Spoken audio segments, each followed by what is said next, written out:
Bueno, comenzar con las presentaciones, antes de comenzar con las presentaciones y con los agradecimientos, me gustaría, en nombre de todo el Instituto de Historia y Cultura Naval, pedir disculpas por los pequeños e inopinados problemas de naturaleza técnica que hemos sufrido hace escasos minutos, ¿no? Entonces, bueno, a partir de ahora, pues sed todos muy bienvenidos a esta conferencia sobre la batalla de La Rochela, o La Rochelle en francés.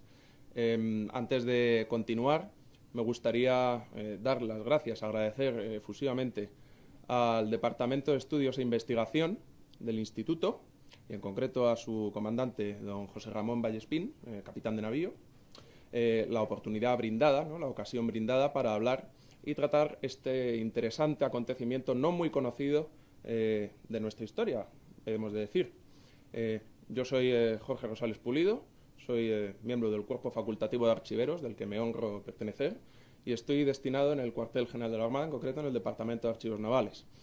Hemos de decir que, aparte de pedir disculpas, debemos especificar que la naturaleza de esta pequeña conferencia, de esta pequeña ponencia, es completamente divulgativa. Entonces, esto nos impondrá tanto una limitación temporal como una limitación de carácter temático. No obstante, sin embargo, todas aquellas consultas, apreciaciones, dudas, ruegos, preguntas, etcétera, de carácter más detallado que tengamos, que deseen hacer, pueden dirigirlas por las vías de contacto habituales a los compañeros de este Instituto de Historia y Cultura Naval, y estaremos encantados de responderos, ¿no?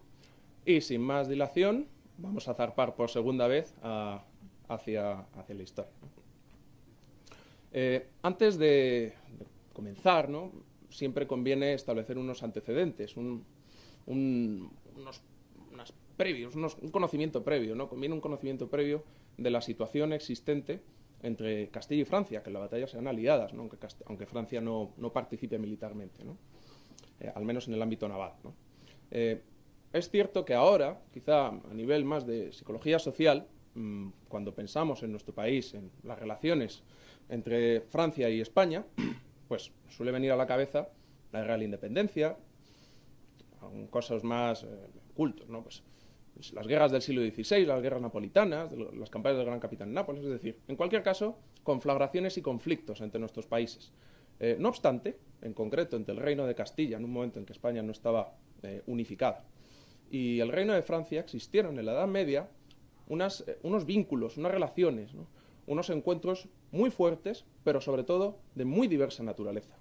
De hecho, en torno al Camino de Santiago, por ejemplo, se articuló una entrada de eclesiásticos franceses que alterarán completamente el devenir, la historia de la Iglesia española, encontrándose a día de hoy, por ejemplo, órdenes que tienen, ¿no?, obediencia de naturaleza francesa. Los benedictinos de Solesmes, por ejemplo, los benedictinos de Leyre, los benedictinos de Silos, por ejemplo, creo recordar, son de la obediencia de Solesmes, ¿no?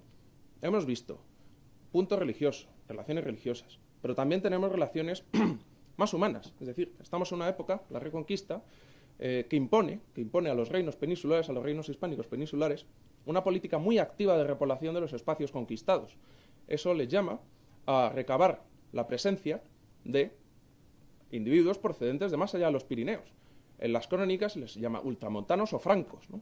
En el propio Madrid, por ejemplo, en torno a la iglesia de San Nicolás, en la Edad Media, existió el barrio de los francos, ¿no? Estos individuos, por ejemplo, reciben fueros de repoblación, como el que en la pantalla podemos ver, que es el de Illescas, el fuero de repoblación de Illescas del año 1154, otorgado por el soberano Alfonso VII el Emperador. En este fuero se especifica que los únicos habitantes que inicialmente tenían derecho a repoblar este espacio de la provincia toledana eran gascones, es decir, individuos procedentes del ducado de Aquitania, de la Gascuña, de la parte más suroccidental de Francia. Pero aparte de... Permitidme beber un poco de agua. Aparte del aspecto religioso, el aspecto más humano, tenemos un aspecto político también, unos vínculos políticos ordenados, orquestados en torno a matrimonios entre miembros de las dinastías reales de Francia y de Castilla. Por un lado, por ejemplo, tenemos la presencia de Leonor de Plantagenet en la corte de Alfonso VIII, como su mujer, del mismo modo que Blanca de Castilla, al contraer matrimonio con Luis VIII de Francia, daría luz, sin ir más lejos, a San Luis Rey. En esta diapositiva he traído la imagen muy interesante del sello de Alfonso de Poitiers, que era hermano de San Luis. Hermano de San Luis, en cuyas armas incluyó los escudos de Castilla, los castillos de Castilla procedentes de su madre, y las flores de lis de Francia en homenaje a su origen materno. En el sello, en la parte izquierda, por ejemplo, de la sobreoeste del caballo, vemos los castillos de Castilla y a la izquierda las flores de lis de Francia. Más allá de matrimonios, relaciones de carácter más religioso, de presencia humana, tenemos también una relación territorial entre los dos países, entre las dos naciones. Tenemos enfeudación de Gascuña y de Armagnac a los reyes de Castilla en distintos momentos de nuestra historia. Y tenemos también una presencia militar constante y muy fuerte de cruzados franceses que participaron en las acciones bélicas de la Reconquista.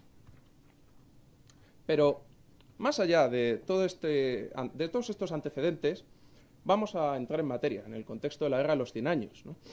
En todos los siglos de la historia de Europa se ha verificado algo, es una constante, que podemos llamar una guerra mundial, aunque el concepto, esto hay que cogerlo con pinzas, pero aunque el concepto de guerra mundial, de guerra entre todos los pueblos, es propio del siglo XX, a lo largo de todas las centurias vemos cómo siempre ha existido un conflicto que ha involucrado, que ha dado pábulo a la mayor parte de las naciones de Europa Occidental a participar en una única guerra, ¿no? En el caso que nos concierne, entre los años 1337 y 1453, la mayor parte de Europa Occidental se vería internada, se vería atrapada en ese conflicto de naturaleza feudal que hoy día conocemos como Guerra de los 100 años, aunque duró 116. Podemos resumir este conflicto, para no divagar mucho y no irnos por los cerros de Úbeda, podemos describir este conflicto como una guerra de carácter feudal que enfrentó a las casas reinantes de Francia y de Inglaterra, emparentadas desde hacía siglos. Recordemos la presencia la conquista de Inglaterra por Guillermo de Normandía, duque de Normandía. Desde ese momento los reyes ingleses habían ejercido derechos sucesorios tanto en territorios de Francia como vasallos del rey francés, como a la propia corona de Francia. Más allá de todo esto, podemos recurrir a una canción contenida en el manuscrito de Bayeux, que se titula Le Roi Anglais, y que dice los primeros versos resumen completamente este conflicto, que es Le Roi Anglais se fait appeler le Roi de France par sa appellation, es decir, el rey de Inglaterra, el rey inglés, se hace llamar rey de Francia por titulatura, ¿no? Vamos a dejarlo en ese sentido aquí para poder comprender posteriormente qué hace Castilla en este conflicto, ¿no?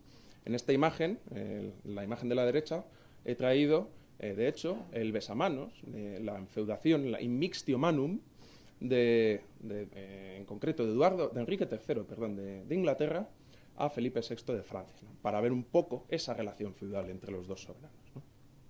Pero ¿qué pasa en Castilla? ¿Qué ocurre en España durante la Guerra de los 100 años? En concreto?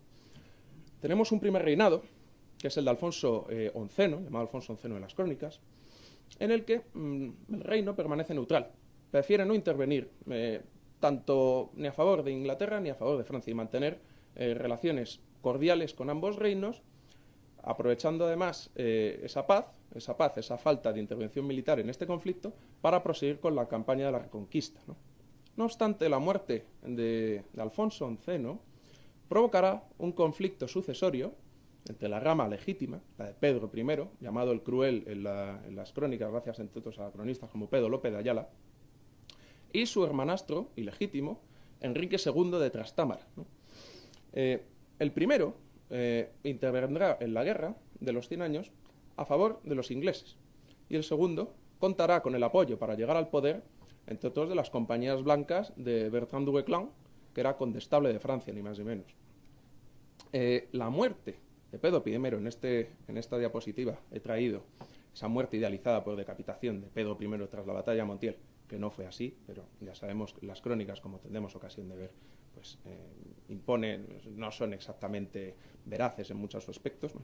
La muerte, en cualquier caso, de Pedro I en Cruel a manos de su hermano, Enrique II, provocará una inclinación, una basculación clara de Castilla a favor de Francia, una intervención directa de este reino en el marco de la Guerra de los 100 años. La reacción inglesa, no obstante, será contundente y no se hará esperar. En un primer punto, se apoyará a Fernando I de Portugal, recordemos, bisnieto de Sancho IV el Bravo de Castilla, y por tanto, heredero legítimo para los petristas al trono de Castilla frente a la rama, llamar bastarda. Por otro lado, los ingleses apoyarán a un personaje muy interesante, tampoco entraremos mucho en su personalidad y en sus actos, que es Juan de Gante, duque de Lancaster, casado con Constanza de Castilla, que era hija de segundogénita de Pedro el Cruel. Es decir, reclamó el trono de Castilla, apoyado por los ingleses y los portugueses, iure uxoris, es decir, por derecho de matrimonio. Haciendo un pequeño inciso, muy breve, vamos a ver cómo se verifica, ¿no?, en la heráldica este episodio interesante de la Guerra de los 100 años en Castilla. Tenemos el escudo de Juan de Gante, ¿no?, también lo vemos en la sobreveste, en este retrato del siglo XV, creo recordar, sí, del siglo XV. Vemos en campo de honor las armas de Castilla y a la derecha, tenemos las armas del Reino de Inglaterra con la banda del Ducado de Lancaster. Es algo muy interesante, muy curioso, que nos daría pie a otros comentarios y a otras disertaciones, muy probablemente, pero tendremos que pasar por largo. Simplemente hemos visto cómo se inmiscuye Castilla en este conflicto. Pero, ¿qué hace Enrique II? ¿Cuál es la respuesta de Enrique II de Trastámara? Hemos de tener en cuenta que este rey se hallaba acosado en el oeste por portugueses y petristas, y en el Canal de la Mancha por la actividad de corsarios que interrumpían el lucrativo comercio de la lana. En esta imagen que vemos, procedente de la edición rica, del Códice Rico, del Escorial, que contiene las cantigas de Santa María, vemos no solo el comercio lanero, una escena típica de comercio lanero, como podría haber sido perfectamente en el siglo XIV, sino también la presencia de corsarios ya a esas alturas, en esos momentos en el Canal de la Mancha. De hecho, la cantiga dice claramente corsarios que facían en aquel mar malasat, es decir, corsarios que llevaban a cabo en aquel mar un terrible mal, un gran mal, ¿no? Ahora bien, y ya entrando cada vez más en materia, en términos militares dentro de la batalla, la armada castellana en La Rochela, estaba compuesta por un número oscilante, dependiendo de las crónicas, de entre 16 y 22 galeras. Todas las fuentes, de hecho, coinciden en este aspecto. Tanto Pedro López de Ayala, la crónica de los 4 primeros Valois, la crónica de los Países Bajos, Francia, Inglaterra y Tournai, es decir, todas las crónicas, las grandes crónicas de Francia de Jean de Froissart, todos los textos coinciden en esto. A priori, realmente nos podría sorprender, a los menos entendidos, podría sorprender el hecho de que hubiese galeras en el Atlántico. No obstante, al menos desde el siglo XIII se constata la presencia de estas embarcaciones, sin ir más lejos, en otra miniatura procedente del mismo Códice Rico del Escorial, de la cantiga número 35. Es más, en el propio texto, como vamos a ir leyendo, ya por el mar iban todos a muy gran sabor, hubieron a tan gran bonanza que no podía ser mayor. Estando en aquesto, tuvieron gran pavor, pues vieron bien 6 galeras lanzarse a correr contra ellos. Claramente, de hecho, este es un tipo de galera atlántica que dará la victoria, como tendremos ocasión de ver, a Castilla en La Rochelle. Es más, dejaría de sorprendernos la presencia de este buque si tenemos en consideración que en el propio siglo XVI se construirían galeras en el Virreinato del Perú.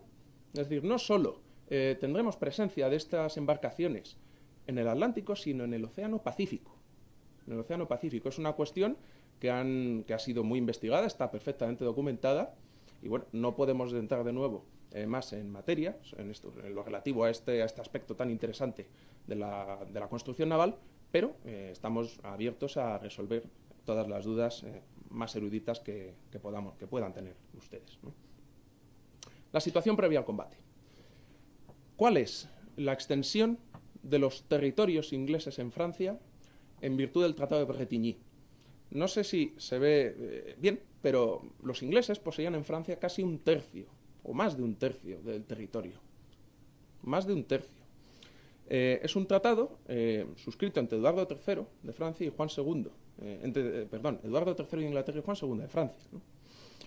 El hijo del segundo, el hijo de Juan II de Francia, que es Carlos V, el monarca que se encuentra en ese momento en Francia, mientras transcurren los acontecimientos en La Rochelle, trata de recuperar los territorios perdidos. Para ello, a diferencia de otros monarcas anteriores y también posteriores, recordemos la batalla de Agincourt, cambiará de estrategia. Decidirá que el enfrentamiento de grandes ejércitos en campo abierto era pernicioso, sobre todo porque los ejércitos franceses están integrados por mesnadas feudales de caballeros que poco tenían que hacer con unas condiciones climatológicas que solían ser malas y frente a los arqueros ingleses que poseían el longbow, que podía atravesar las armaduras y acabar con grandes masas de caballería. La estrategia de Carlos V pasa por recuperar una a una todas las ciudades con guarniciones inglesas a través de asedios, a ser posible cortos y rápidos, incluso recurriendo al soborno de los capitanes de las mismas. Para ello, Eduardo III enviará al continente a John Hastings, conde de Pembroke, con ni más ni menos que una flota como hasta en ese momento no se había visto desde Inglaterra a Francia, compuesta por 36 naos de gran calado, 12 naves de transporte y un número también oscilante, dependiendo de las crónicas, de entre 3.000 y 8.000 hombres, amén de llevar una cantidad de 12.000 libras de oro para el pago de 3 años de mercenarios en Francia. El primer objetivo de esta gran flota, de la flota de Pembroke, del conde de Pembroke, será La Rochelle. La Rochelle en ese momento, ahora también lo es, era llave de Gascuña, una ciudad que por sus condiciones tanto geográficas como marítimas podía ser inexpugnable.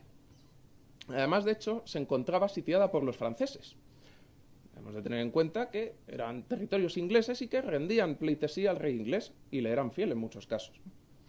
No obstante, esta armada del conde de Pembroke presentaba una desventaja terrible. Bien es cierto que los recursos eran muy pingües y los buques eran poderosos, no obstante eran pesados, eran poco maniobrables y esto, como tendremos ocasión en breve de comprender, provocará el desastre final. Realmente, menos Jean Froissart, todos los cronistas sostienen la inferioridad numérica de los castellanos frente a la flota inglesa en La Rochelle. Pero también es cierto que debemos tener en consideración que la flota castellana tenía 3 ventajas. La primera de ellas es que las galeras castellanas, como hemos podido ver, eran más maniobrables, más ligeras. Podían acercarse con mayor rapidez y huir en caso necesario si las necesidades lo exigían. Por otro lado, también tenían piezas de artillería embarcadas. Es la primera vez en la historia de Europa occidental en que se utilizará piezas de artillería en un combate naval. No es la primera vez en la historia, tenemos ya casos constatados en China, pero sí en Europa occidental.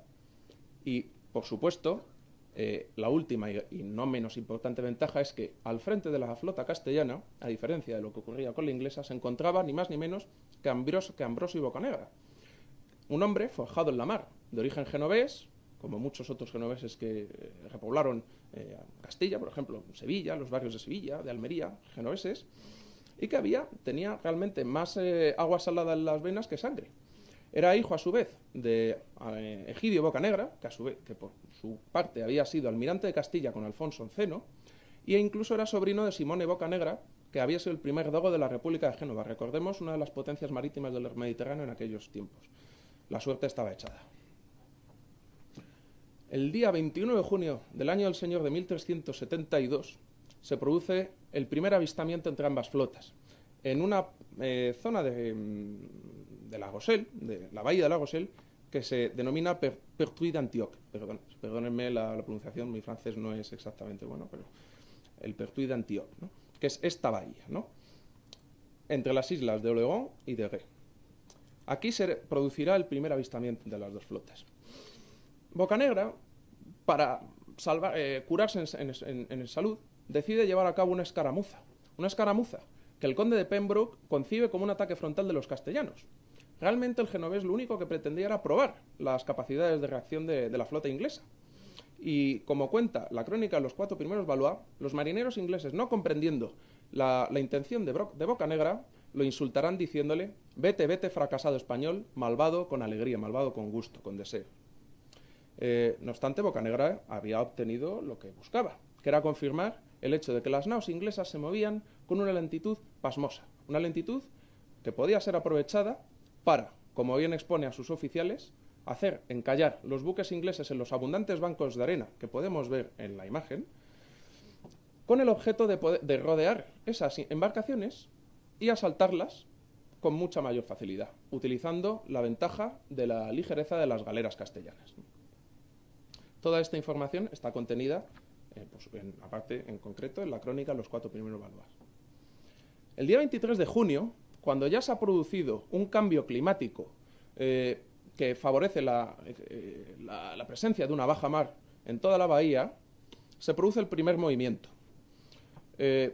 Habiendo picado el anzuelo de Bocanegra, las naos inglesas quedan atrapadas en grandes bancos de arena de los que no pueden salir debido a su excesivo peso de carga, a su excesivo tonelaje. Debemos tener en cuenta que en estas naos no iban solo las dotaciones básicas para un combate naval, sino también armas, pertrechos, animales, todo tipo de bastimentos. Es decir, el peso debía ser terrible. Y, en un momento dado, se convierten en castillos no flotantes, sino literalmente estáticos, completamente estáticos. Esta circunstancia favorece el segundo movimiento de Bocanegra. Las galeras castellanas rodean la flota inglesa y, a distancia de abordaje, llevan a cabo las primeras operaciones. Momento en el que se comienza una terrible matanza, ¿no? Debemos situarnos en el momento, ¿no? Los caballeros ingleses iban armados hasta los dientes esperando desembarcar, porque no era una flota de combate naval, era una flota de transporte realmente, con una situación de ignorancia, de inoperancia, ¿no? Debía ser, hay que situarse, ¿no? Sería interesante, ¿no? El tercer movimiento también es claro y generará, por supuesto, el caos en la flota inglesa. A distancia de abordaje, los castellanos disparan sus bombardas, culebrinas, ribadoquines y otras piezas de artillería, lanzando igualmente una incesante nube de saetas, dirigiendo igualmente brulotes, una de las primeras ocasiones de la historia de Europa Occidental que se utilizan barcos incendiados, y bombas incendiarias. El caos es tremendo, ¿eh? Estamos hablando de un combate que duró escasas horas. El cuarto movimiento del combate realmente fue una audacia de Bocanegra. En un momento en que la zona, el área en que se encontraban las galeras de Pembroke no había ardido todavía, el genovés con 6 galeras se lanza, embiste con sus galeras las naos de Pembroke y las toma por asalto, capturando no solo al almirante inglés, sino a todo lo que podemos llamar Estado Mayor, ¿no? El quinto movimiento consiste en el fin de la batalla, marca el fin de la batalla, que es la toma por asalto de las naves que no habían ardido por las tropas castellanas. Estamos hablando de escasas horas. Pero, en términos más cuantitativos, ¿cuáles fueron las pérdidas inglesas en la Rochelle? En términos numéricos. Estamos hablando, según cuenta la crónica de los Países Bajos, de 800 muertos, más de 2.200 prisioneros. Tenemos que tener en consideración que podrían ser más en caso de que los efectivos fuesen mayores, entre los que se cuentan 400 notables del Reino de Inglaterra, aparte de Pembroke, el propio mariscal de Inglaterra, Richard d'Anglès, fue capturado, y 70 caballeros de espuelas doradas, tal y como relata la crónica de los Países Bajos y la de Pedro López de Ayala. Amén de esto, tenemos una pérdida pecuniaria clara, que son las 12.000 libras de oro. 3 años de mercenarios perdidos en el mar, o en manos de Castilla, que es peor. Y, por supuesto, toda la flota. Estamos hablando de 48 embarcaciones.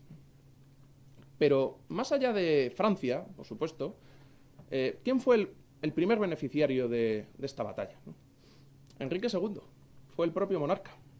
Hay que tener en cuenta que todos estos prisioneros ingleses, sobre todo los de mayor talla, los más principales, valían su peso en oro. Se producían rescates, intercambio de prisioneros con rescates. Eso suponía una recaudación bastante importante. Todos estos prisioneros, que son conducidos a Santander y luego marchan desde esta ciudad a Burgos para rendir sus armas ceremonialmente al rey de Castilla, fueron intercambiados por Enrique II con Beltrán du Guesclin, en castellano, Bertrand du Guesclin, para recobrar, para que la corona recobrase diversos señoríos bastante extensos e importantes que, tras la guerra entre Pedro el Cruel y Enrique de Trastámara, había cedido el segundo por su apoyo al condestable de Francia, al bretón. Entre otras ciudades, Soria, Almazán y Atienza, entre otros muchos espacios, ¿no? Más allá de todo esto, también se consigue el restablecimiento del comercio lanero, del tráfico lanero, que ya no contará con ningún obstáculo, ya no contará con ningún óbice, lo cual redundará económicamente también en el enriquecimiento de la Hermandad de las Cuatro Villas, del señorío de Vizcaya y, por supuesto, también, aparte del concejo de la Mesta, de ciudades como Burgos, que verán creados incluso consulados del mar muy potentes en el siglo XV y XVI. He querido traeros simplemente una talla muy interesante, quizás no tenga mucho que ver con la batalla concretamente, pero es bastante interesante, ¿no? Y refleja mucho la personalidad de Enrique II. Este es un fragmento de la Virgen de Tobet, que se encuentra en el Museo del Prado. En ella se representa a Enrique II como rey de Castilla. Aquí tenemos la cimera real y la corona real de Castilla abierta. Lo curioso de todo es que esta tabla se terminó en 1362 aproximadamente. Estamos hablando entre 1359 y 1362, en un momento en que ni siquiera había sido proclamado por sus partidarios rey de Castilla. Estamos hablando de que la proclamación se produce en 1366. Es decir, es como, podría ser algo similar a que si pintasen a cualquiera de nosotros como rey de España, sin tener mayor oportunidad de ceñir jamás la corona. En este caso, todavía ni siquiera se había presentado y aún así fue retratado como rey de Castilla. Este era el rey que consiguió precisamente, con sus movimientos, la victoria de la Rochelle, el que la hizo posible. ¿Por qué decimos que fue una victoria que marcó una época? Realmente hay que entender el contexto. La capacidad de ofensiva inglesa en Francia se había visto completamente aniquilada, se había visto anulada.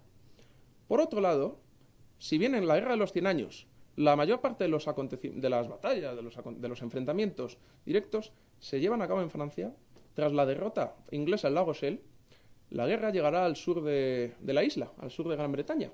De hecho, tenemos la presencia de importantes corsarios castellanos que llegan a remontar el Támesis y atacar las cercanías de Londres. Hay dos casos muy importantes, muy señeros, que son el de Fernando Sánchez de Tobar y el de Pero Niño, conde de Buelna. Recomiendo, por ser una lectura preciosa, una lectura deliciosa, la crónica de Gutiérrez Díez de Gámez, el Victorial, que narra precisamente las aventuras del corsario castellano Pero Niño, entre otros espacios, en el sur de Inglaterra, remontando el río que en las crónicas de Castilla se denomina Artemisa y que es el Támesis. Por otro lado, y finalmente, Castilla obtiene ni más ni menos que el dominio naval del Canal de la Mancha hasta el último tercio del siglo XVI. Es decir, desde la derrota de La Rochelle hasta, el desastre de la felicísima Armada de 1588, todo ese espacio marítimo será controlado, sin duda alguna, por las naos castellanas. Con lo cual, se favorecerá, como hemos tenido ocasión de ver anteriormente, el tráfico y el comercio de la lana. No querría terminar esta breve exposición sobre la batalla de La Rochelle sin hacer un llamamiento, ¿no? Un llamamiento en términos históricos al recuerdo. Es decir, la historia es un combate que se disputa, que se lucha día a día. Y, en mi opinión, no deberíamos sentirnos avergonzados ni considerar que somos incapaces de hacer grandes cosas, teniendo presente que tenemos una historia muy rica, en términos navales, por supuesto, también, y que debería enseñarnos el hecho de que cualquier dificultad puede ser superada, aunque en términos tanto numéricos como de cualquier otro tipo podamos sentirnos inferiores. La batalla de La Rochelle, la victoria castellana sobre la inglesa en La Rochelle, es claro ejemplo de ello. Muchísimas gracias y a partir de este momento vamos a abrir un turno de preguntas y un coloquio.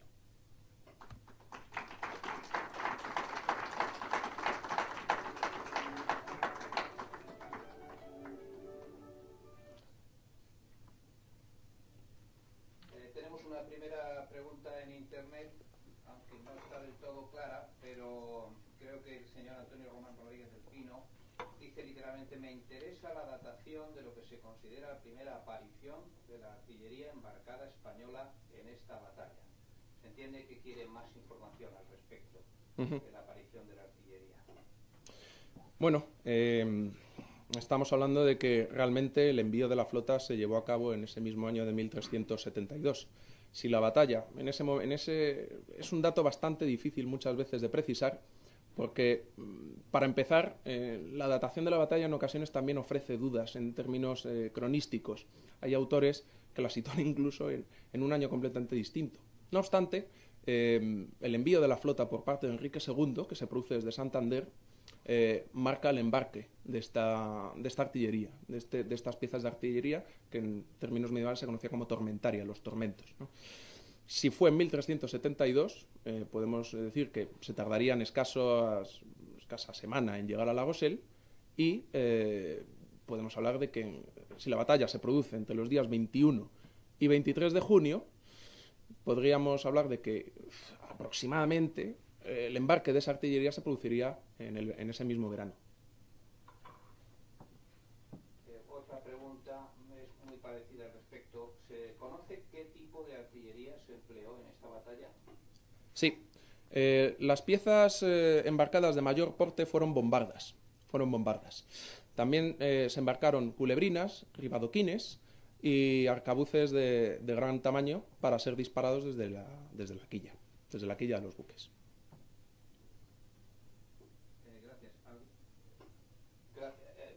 Las siguientes preguntas repítelas porque no se escucha en internet Ah. cuando las haga yo. ¿Alguien del público desea hacer alguna pregunta?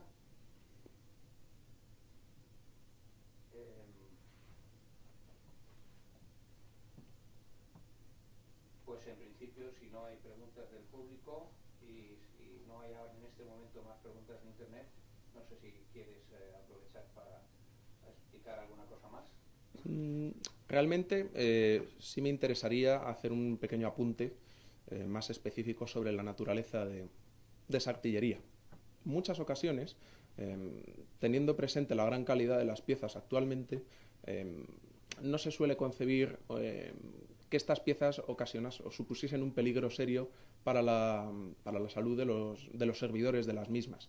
No obstante, en ese preciso momento, teniendo en cuenta tanto los medios de que se disponía como la propia naturaleza de esas piezas, en muchas ocasiones podían suponer más un peligro para quienes las armaban y disparaban que para quienes sufrían el impacto de los bolaños o pellas, ¿no? Muchas veces se producía un estallido de dichas piezas, ¿no? Entonces también tenemos que ver que en ese sentido la superioridad artillera de las galeras de Ambrosio y Bocanegra debería ser al menos matizada o al menos vista en su contexto. Gracias. Hay una pregunta sobre el tipo de naves inglesas. Un poco más de información sobre qué tipo de naves inglesas eran. Bien. Según los historiadores británicos que han estudiado profusamente esta batalla, y que la consideran, por cierto, hace una pequeña digresión, uno de los peores desastres navales de la historia naval inglesa, las 36 naos, que hemos llamado naos de Pembroke, eran cogs, un tipo de barco muy habitual en el Mar del Norte, que había sido reforzados con grandes castillos de proa y de popa, y que habían sido convertidos. Era una nave de transporte principalmente, no es una nave como tal de combate, realmente tampoco hay estrictamente en aquella época, pero eran naves de transporte convertidas en castillos literalmente flotantes. El cog principalmente fueron las naves, las embarcaciones utilizadas por Pembroke.